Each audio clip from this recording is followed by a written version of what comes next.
Sa patuloy na pagpapalawak ng serbisyo at programa ng Office of the Vice President, mas marami tayong mga kababayan na nakikilala pati na rin ang mga kani-kanilang mga kwento. Isa na rito si Josel Puzon ng Bacolod City. Amputated o tinanggalan ng kanang paa si Josel dahil sa sakit na gangrene noong 2022.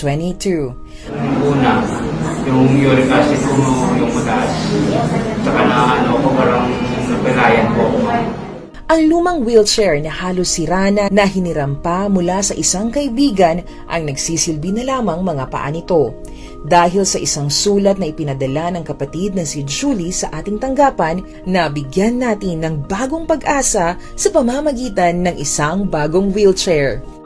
Malaki ang pasasalamat ng pamilya ni Josel sa OVP kung saan naka-avail na rin ito ng mga gamot noong nakaraang taon mula sa ating tanggapan. Katulad ni Josel, maaari ring mag-avail ng assistance ang ating mga kababayang nangangailangan.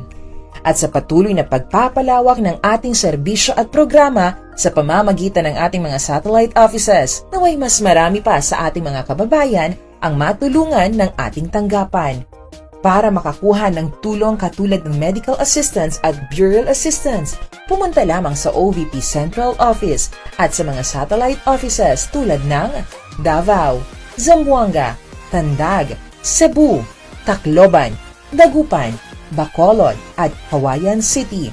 Bukas rin ang ating OVP Extension Offices sa Lipa, Batangas at Tondo, Manila. Para sa karagdagang impormasyon, tumawag sa OVP Central Office sa 853-25942 o sa 837-01719. Bisitahin rin ang www.ovp.gov.ph.